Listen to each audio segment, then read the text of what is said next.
नमस्कार फिजियोज़ wallet MCQ classes में आपका स्वागत है। आज हम फिजियो एमसीक्यू प्रैक्टिस सेट 10 करेंगे, जो कि आने वाले एग्ज़ाम के लिए काफ़ी इम्पोर्टेंट है। यदि आप किसी एग्ज़ाम की तैयारी कर रहे हो तो ये प्रैक्टिस सेट आपके लिए काफ़ी इम्पोर्टेंट है। इस प्रैक्टिस सेट में जो पूछे गए प्रश्न हैं वैसे ही आपकी परीक्षा में पूछे जाएंगे।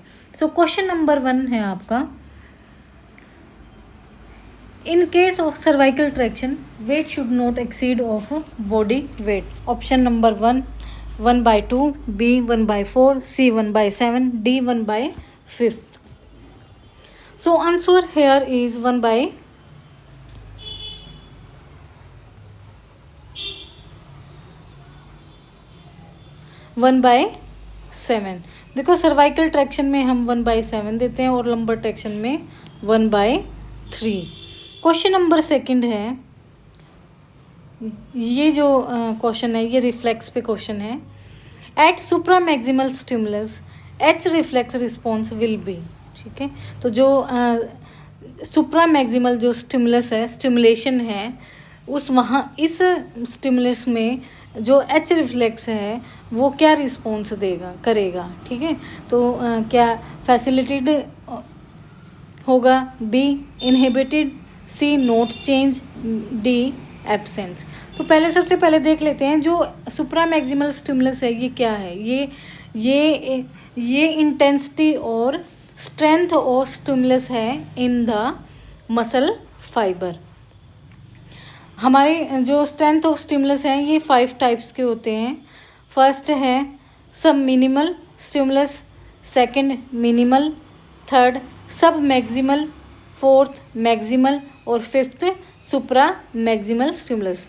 तो देखो ये 5 स्ट्रेंथ ऑफ स्टिमुलस 5 टाइप्स के हैं। तो सुप्रा मैक्सिमल जो स्टिमुलस है वो कहाँ है, लास्ट में है। और लास्ट में जब ये स्टिमुलस होगा तो क्या होगा, स्टिमुलेशन एच रिफ्लेक्स क्या होगा, ये रुक जाएगा। ठीक है, क्या हो जाएगा, रुक जाएगा। सो आंसर हेयर इज इनहिबिटेड। क्या है, इनहिबिटेड। देखो सब मिनिमल में मिनिमम होगा, मिनिमल में मिनिमम होगा, सुप्रा मैक्सिमल में थोड़ा सा फैसिलिटेट होगा, मैक्सिमल में चेंज हो जाएगा और सुप्रा मैक्सिमल में ये इनहिबिट हो जाएगा। ठीक है, अब होफमैन जो रिफ्लेक्स है उसको हम डीप टेंडन रिफ्लेक्स भी बोलते हैं। क्या बोलते हैं, deep tendon reflex. And H reflex is similar to spinal stretch reflex. ठीक है, it is use to study the nervous system and muscles. ठीक है, तो ये नर्वस सिस्टम और मसल्स के लिए यूज़ किया जाता है। Hoffmann reflex is a electrical stimulation for sensory और motor fibre. It is a monosynaptic reflex. ठीक है, ये कौन सा रिफ्लेक्स है, monosynaptic reflex. Mono means same या सिंगल, साइनेप्टिक मीन्स साइनेप्स। तो सिंगल साइनेप्टिक रिफ्लेक्स है that is produce by a single shock to a nerve. ठीक है, सो आपको ये जो स्टिमुलस है at supra maximal stimulus H reflex response will be. देखो सुप्रा मैक्सिमल का तो आपको पता लग गया है। ठीक है, आप पहले स्टिमुलस चेक करना कि कौन कौन से हमारे स्टिमुलेशन होते हैं। एक्साइटरी सिस्टम में एक्साइटेशन, जो मसल की एक्साइटेशन होती है उसमें हमारे ये स्टिमुलस कितने हैं और कब कब क्या क्या रिस्पॉन्स आता है। तो आप इसको और अच्छे से पढ़ सकते हैं। क्वेश्चन नंबर 3 है, all of the following are the sign and symptoms of muscle fatigue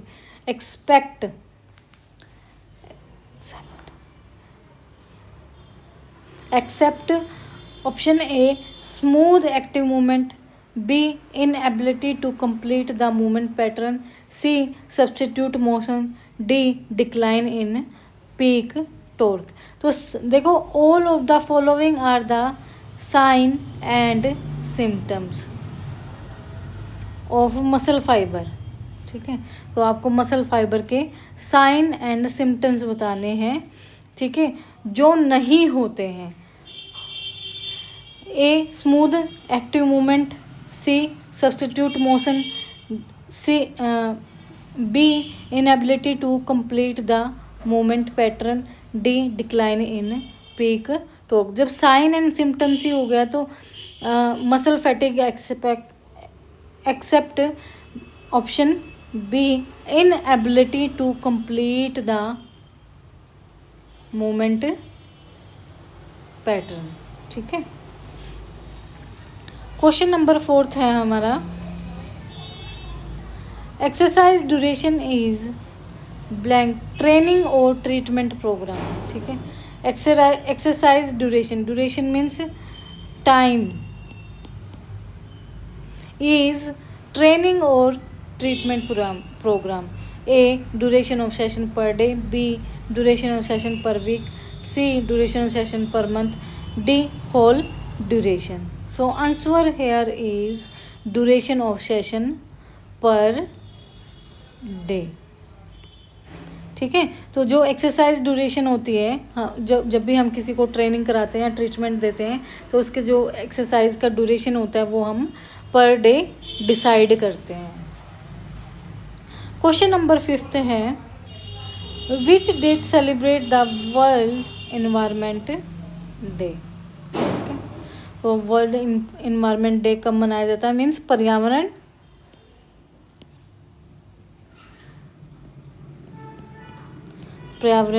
दिवस. और ये हमारी रिस्पॉन्सिबिलिटी बनती है कि हम अपने देश, राज्य, अपनी जगह, अपने निवास स्थान को हर जहाँ भी जाएं वहीं पे ही हम अपने आप को और अपने इर्द गिर्द भी साफ सुथरा रखें. Option A 2 March. B 1 December. C 1 April. D 2 June. So answer here is 2 जून.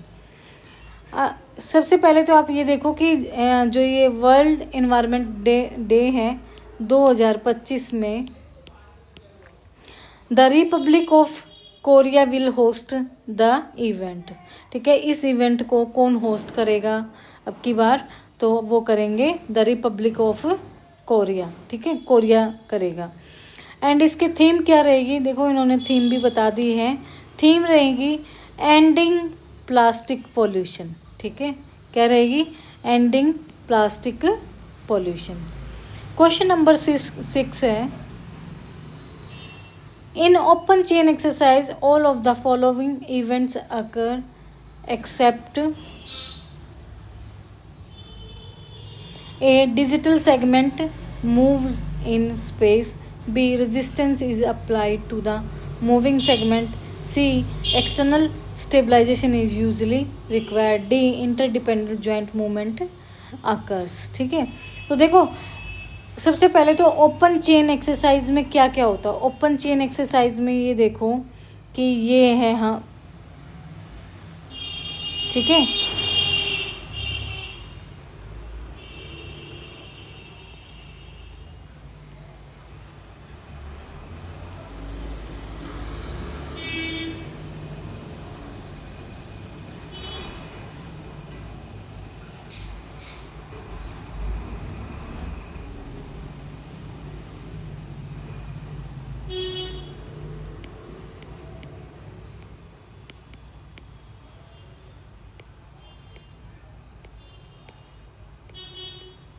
ठीक है. तो ये जो डंबल उठा के ऊपर मूवमेंट कर रहा है, फ्री मूवमेंट कर रहा है, ये हमारी कौन सी एक्सरसाइज है? ये हमारी है ओपन चेन एक्सरसाइज. क्या है?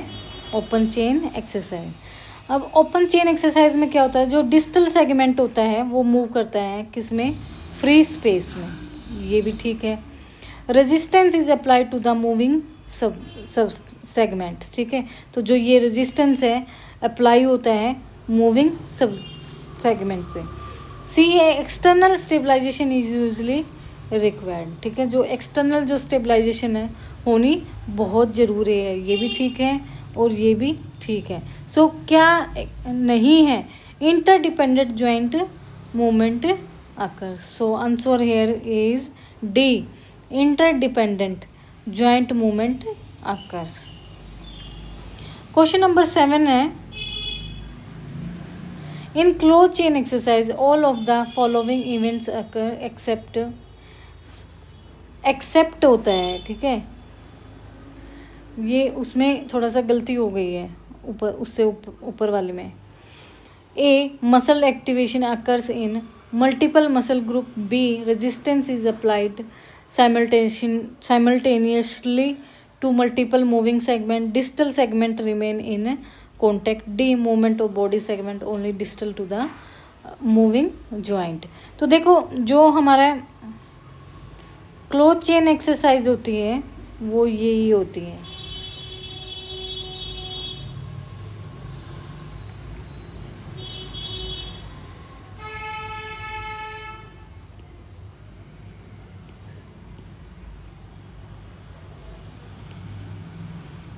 ठीक है, तो इसमें क्या होगा, जो डिस्टल सेगमेंट होगा वो क्या होगा, किसी ना किसी ऑब्जेक्ट पे सपोर्ट करेगा। ठीक है, तो देखो muscle activation occurs in multiple muscle group. Close chain exercise में मल्टीपल जो मसल ग्रुप होती हैं उनकी एक्टिवेशन होती है, ये ठीक है। Resistance is applied simultaneously to multiple moving segment, ये भी ठीक है। Distal segment remain in contact, ठीक है, जो डिस्टल सेगमेंट होगा वो क्या होगा, वो हमेशा कॉन्टैक्ट पे रहेगा।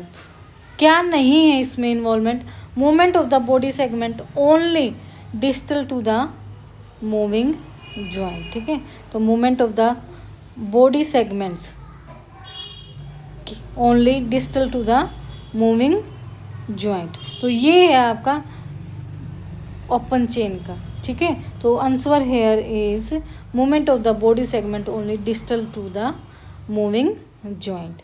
Question number 8, the following statements are true about Bad Ragaz technique accept.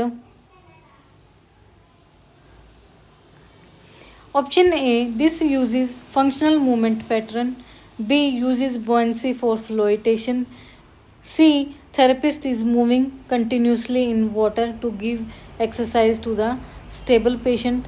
D the whole body is immersed into the level of neck into the water।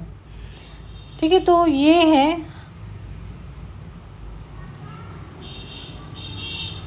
देखो, सबसे पहले तो ये जो एक क्वेश्चन आपका यहाँ पे ये बन जाता है कि जो बेड रेग्स टेक्निक है वो किस में यूज़ की जाती है, वो यूज़ की जाती है बुआंसी, यूज़ बुआंसी। ठीक है, यूजेस बुआंसी फॉर फ्लोटेशन। ठीक है, तो ये बी भी ठीक है। This uses functional movement pattern, ये भी ठीक है। The whole body is immerse to the level of neck into the water. देखो हम कभी भी जब भी वाटर में किसी भी पेशेंट को ले जाते हैं तो उसके नेक तक ही हम उसको पानी में रखते हैं और नेक जो होती है वो ऊपर होती है, तो ये भी ठीक है। तो इसमें एक्सेप्ट क्या है, therapist is moving continuously in water to give exercise to the stable patient. ठीक है, सो आंसर हेयर इज सी।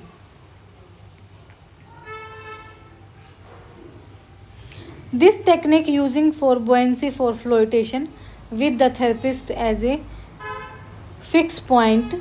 ठीक है, थेरेपिस्ट क्या होगा, फिक्स पॉइंट पे होगा and moving the patient to achieve the selected oblique pattern of movement.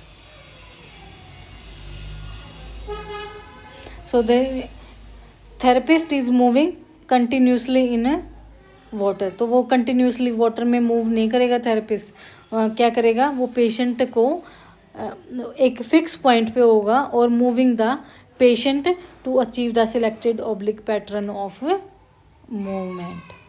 ठीक है, question number 9, in sitting position while doing knee extension of the right leg, if left leg is opposing the extension of the right leg then the exercise is called. देखो जल्दी से पढ़ो इसको, seating position में बैठा है, doing knee extension of the right leg, if leg is opposing the extension of the right leg, एक पैर दूसरे पैर के ऊपर चढ़ा के जब हम एक्सरसाइज कर बोलते हैं करने के लिए, तो वो कौन सी एक्सरसाइज होती है? A auto resisted exercise, B assisted exercise, C assisted exercise, D auto assisted.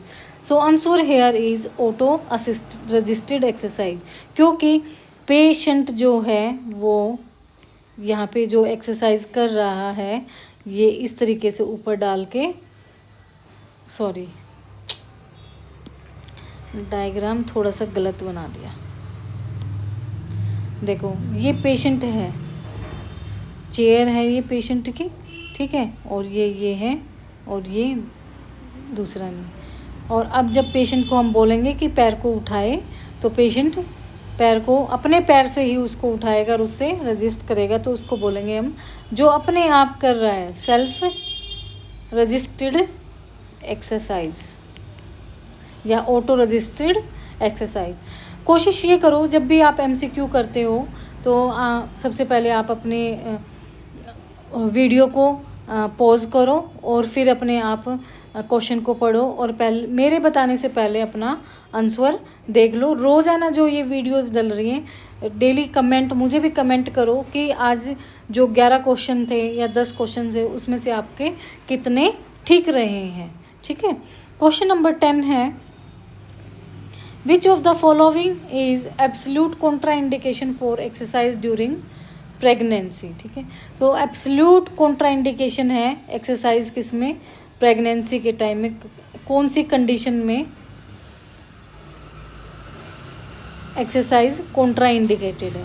Option A underweight women, B severe anaemia, C pre eclampsia, D obesity. So answer here is pre eclampsia, ठीक है, preeclampsia. ये जो preeclampsia है ये एक serious condition है, danger condition है, develop during pregnancy. It often have high blood pressure, ठीक है। इसमें क्या हो जाता है? High blood pressure means hyper tension and high level of protein. और जब हाई लेवल ऑफ प्रोटीन हो जाता है तो क्या होता है? यूरिन के अंदर जब हाई लेवल का प्रोटीन हो जाता है तो उसको बोलेंगे हमें प्रोटीन्यूरिया। ये डेवलप 20th वीक। जो प्री क्लिम्सिया है ये कब डेवलप होगा? ये होगा 20 वीक पे pregnancy, and it is a danger condition and it develop both mother and foetus. ये दोनों को हो सकती है, मदर को भी हो सकती है और फीटस को भी हो सकती है। क्वेश्चन नंबर 11 है हमारा जीके का, who is the weather women in India? So, who is the weather woman in India? Weather means season, weather मौसम, ठीक है। तो वेदर वुमेन बताना है भारत की वो कौन है जो हमारी वेदर वुमेन रही है। Option A Anna Sitharaman, B Akka Shivali, C Kadambari, D Anna Mani. So answer here is Anna Mani, ठीक है, अन्ना मनी। तो ये क्या थी? ये साइंस की हमारी ये जो अन्ना मानी थी ये एक रोल मॉडल थी किसकी? साइंस की, ठीक है। साइंस में रोल मॉडल थी और ये मेट्रोलॉजिकल डिपार्टमेंट में थी। और ये कहाँ की रहने वाली हैं? ये रहने वाली थी केरला की। इन्होंने ozone sonde to measure ozone level, उसको ozone sonde to measure ozone level, ठीक है। तो ओजोन लेवल को मेजर करने के लिए क्या यूज़ किया जाता है? ओजोन सोंडे। लीडर थी किसकी? विंड पावर की, ठीक है। Develop instrument major solar radiation, ठीक है। तो इन्होंने इंस्ट्रूमेंट बनाए थे काफ़ी सारे मेजरमेंट करने के, सोलर रेडिएशन, विंड पावर के मेजरमेंट, ओजोन लेवल को मेजर करने के लिए या फिर वेदर को मेजर करने के लिए इन्होंने इंस्ट्रूमेंट बनाए थे। इसलिए ये क्या है? साइंस की रोल मॉडल रही हैं। So who is the weather women in India, in नहीं है, ऑफ इंडिया, ठीक है। Who is the weather women of India, so Anna Mani, Anna money. Question number 11,